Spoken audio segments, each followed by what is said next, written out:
ইরানের সরকার বিরোধী আন্দোলনে যোগ দিয়ে গ্রেপ্তার ও ফাঁসির সাজাপ্রাপ্ত তরুণ এরফান সুলতানির মৃত্যুদণ্ড স্থগিত করেছে দেশটির সরকার।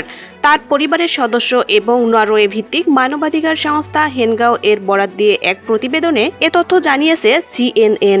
২৬ বছর বয়সী তরুণ এরফান সোলাইমানি পেশায় দোকানদার ব্যবসায়ী। রাজধানী তেহরানের শহরতলি এলাকায় কারাজে তার বাসা।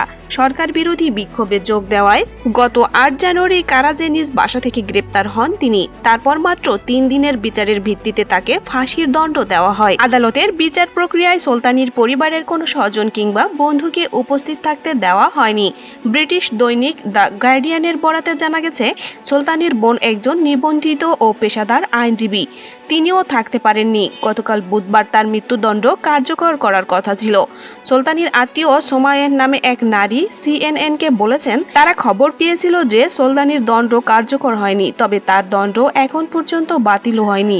আমরা আরও তথ্যের অপেক্ষায় রয়েছি। পরে মানবাধিকার সংস্থা হেনগাও এক প্রতিবেদনে জানায় যে সুলতানির মৃত্যুদণ্ড স্থগিত করা হয়েছে। গত বুধবার ওয়াশিংটনে হোয়াইট হাউসে এক মত বিনিময় সভায় প্রেসিডেন্ট ডোনাল্ড ট্রাম্প বলেন, আমরা জানতে পেরেছি যে ইরানে বিক্ষোভকারীদের হত্যা করা বন্ধ হয়েছে এবং আটক কিংবা গ্রেপ্তার কারো মৃত্যুদণ্ড কার্যকরের পরিকল্পনা স্থগিত রেখেছে ইরান। আমরা নির্ভরযোগ্য কর্তৃপক্ষ থেকে এ তথ্যের নিশ্চয়তা পেয়েছি। তিনি এই মন্তব্য করায় কয়েক ঘন্টার মধ্যেই সুলতানির মৃত্যুদণ্ড স্থগিতের সংবাদ আসে।